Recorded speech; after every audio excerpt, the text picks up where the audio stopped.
On se penche à présent plus avant sur le cadre légal et les principes déontologiques des archives qui constituent le deuxième chapitre de ce cours. Ce chapitre sera subdivisé en 4 parties. Nous parlerons de l'organisation des services d'archives en Belgique. On vous proposera quelques particularités à savoir. On parlera des institutions et des associations, du cadre légal et des principes déontologiques. Au niveau de l'organisation des services d'archives en Belgique, on peut distinguer 2 grands cas de figure, à savoir les archives qui sont produites par les organismes publics et les archives de l'État, ou les archives privées et services privés ou parapublics. Parcourons maintenant les différentes possibilités qui existent en Belgique, notamment par exemple au niveau du pouvoir législatif. Le pouvoir législatif, c'est donc la Chambre et le Sénat. Il faut savoir que la Chambre et le Sénat ne versent pas aux archives de l'État car ils possèdent leur propre service d'archives. Quant au pouvoir judiciaire, qui est constitué par les cours et les tribunaux, on retrouve leurs archives dans les archives de l'État à Bruxelles ou dans les dépôts provinciaux des archives de l'État. Au niveau de l'exécutif fédéral, en ce qui concerne les administrations, pour la gestion des archives courantes, c'est pris en main par les services spécifiques de gestion des archives courantes. Par contre, il y a lieu après de verser aux archives de l'État les archives définitives, sauf dans le cas des affaires étrangères et de la défense qui ont des délais différents pour verser leurs archives. Si on se penche sur le fonctionnement des ministères et des cabinets ministériels, elles sont en fait considérées comme des archives privées, sauf pour les cabinets du gouvernement wallon. Et donc, ces archives sont déposées, versées sur base volontaire. Les autres niveaux de pouvoir, il faut savoir que, en ce qui concerne les grandes communes, elles ont un service spécialisé. Et la loi du 24 juin 1955, que nous verrons un peu plus tard, indique que les communes qui ne respectent pas ces obligations légales en matière d'archives sont tenues d'envoyer en dépôt aux archives de l'État leurs archives.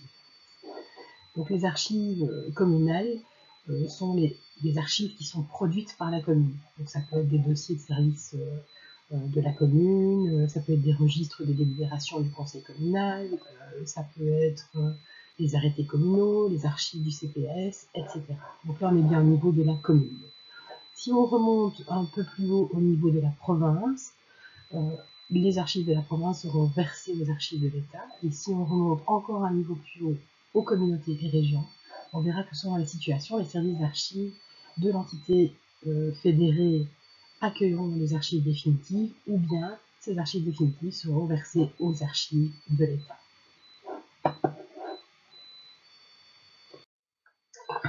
Alors, le champ d'action des archives de l'État et la répartition des compétences entre entités fédérales et fédérées a généré pas mal de discussions et des conflits qui ont d'ailleurs mené jusqu'au Conseil d'État. Donc, théoriquement, les archives courantes et intermédiaires devraient être la responsabilité des entités fédérées, parce qu'elles ont valeur administrative, valeur légale, et les archives définitives seraient la responsabilité des archives de l'État, parce qu'elles ont valeur scientifique. On se rend compte qu'il y a des tensions, notamment entre la Flandre et d'autres entités. La Flandre aurait voulu la responsabilité de toutes les archives des provinces et au niveau de pouvoirs locaux.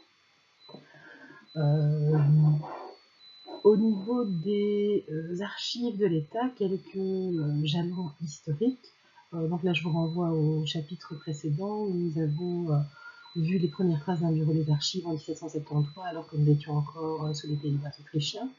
Puis nous avons vu que nous avons été dans une période française sous une loi d'organisation des archives françaises. Et puis enfin se sont structurés les dépôts d'archives et un archiviste général du royaume a été nommé avec autorité sur tous les dépôts, et ça depuis 1851. On a également vu que cette législation française est restée d'application jusqu'en 1955. Voici une image qui illustre la décentralisation des services des archives de l'État. Vous voyez qu'on va parler à Bruxelles des archives générales du Royaume, des archives de l'État à Bruxelles, des archives générales du Royaume 2 qui est un autre dépôt, le dépôt Joseph Cuvellier, les archives du Palais Royal, la CGSOMA pour le Centre d'études guerre et société. Donc ça c'est pour Bruxelles. Vous avez ici sur la gauche le nom des villes qui accueillent un dépôt d'archives d'État en Wallonie et à droite en Flandre. Alors pour mieux comprendre la structure des archives de l'État, je vous propose l'exemple des archives de l'État du dépôt de Namur. Mais c'est essentiellement le siège de chaque institution qui détermine où sont conservées ces archives. Donc, les archives conservées au dépôt de Namur, on va y retrouver les archives publiques régionales et locales d'Ancien Régime. On va retrouver les archives des institutions publiques de l'époque contemporaine, c'est-à-dire des tribunaux, des services publics, etc.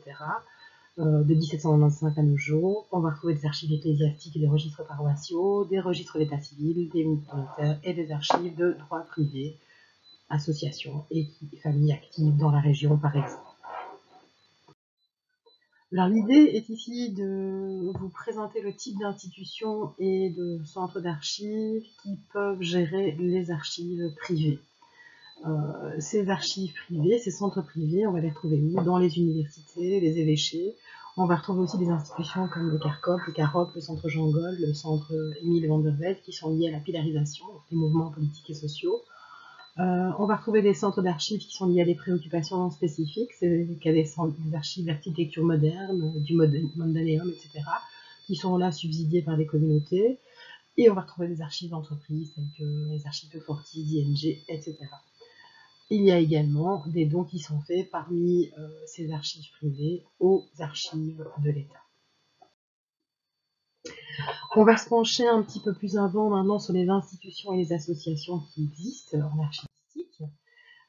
Il faut savoir qu'on vous a déjà parlé de l'ICA qui réunit les services nationaux, les services nationaux, régionaux et locaux de 190 pays avec 1400 membres répertoriés vers 2010. L'ICA est là pour promouvoir le métier et les pratiques de bonne gestion. Ils ont rédigé notamment une déclaration internationale des archives et donc ils sont bien actifs au niveau international. ICA, Conseil international des archives. On retrouve également le European Board of National Archivists, également le DLM Forum qui est actif aussi au niveau européen, et le DLM Forum est lui plus actif au niveau des records, donc ce qu'on appelle les archives vivantes et intermédiaires, qu'on a entendu parler quand on a parlé des différentes sortes d'archives qui sont plutôt propres aux pays anglo-saxons. Eux aussi s'assurent de la promotion de bonnes pratiques et de standardisation, et donc sont axés archivage électronique. On va retrouver aussi l'IPC, International Internet Preservation Consortium, qui promeut l'archivage du web. Donc ce type de projet est souvent mis en place par les bibliothèques nationales. C'est en quelque sorte une extension du dépôt légal. Et donc ce sont soit les bibliothèques nationales ou les archives nationales qui prennent en charge ce type de projet d'archivage du web. Alors on a aussi le Archives Portal Europe, qui est le portail européen des archives, qui est un inventaire, qui sont des inventaires de fonds d'archives qui sont gérés par les services des pays européens. C'est un métacatalogue. Au niveau francophone, plus particulièrement, on va avoir l'AIAF, qui est l'Association internationale des archives francophones, qui réalise notamment le portail international archivistique francophone, qui contient de très très nombreuses ressources utiles. On va retrouver des cours, de la documentation, des glossaires, des bibliographies, des textes fondamentaux. Et c'est vraiment à ajouter dans vos favoris si vous réalisez un TFE ou un stage dans un centre d'archives. On va également trouver le CR2PA, le Club des responsables des politiques et projets d'archivage, qui encourage le développement de bonnes pratiques d'archivage en entreprise. Là, on parle d'archives courantes et intermédiaires. On citera aussi les Archives de France, site institutionnel du ministère de la Culture, la Bibliothèque nationale de France et les archives de la BNF et l'archivage du web, et les Bibliothèques et Archives du Canada, donc Bibliothèque et Archives nationales du Québec également. Avant de vous inviter à passer à la suite du cours, qui est dans la partie 2, je vous cite au niveau belge les archives de l'État qu'on vous a déjà présenté. La AFB, Association des archivistes francophones de Belgique, est une jeune association qui est sur le même principe que l'ABD ou la PBD, mais pour les archivistes. L'ABB, donc Archives et Bibliothèques de Belgique, qui bénéficie du soutien de l'AKBR, les archives de l'État, et d'ailleurs on voit beaucoup de membres qui viennent de ces institutions au sein de l'ABB. On a le VVBAD, qui est, si vous voulez, le pendant unilingue flamand de l'ABD, mais qui développe pas mal le côté archives. On retrouve aussi la VAE, Association pour la valorisation des archives d'entreprise, et enfin l'IRPA, qui est l'Institut royal du patrimoine artistique et qui est une ressource incontournable pour ce qui concerne la restauration et la préservation des archives.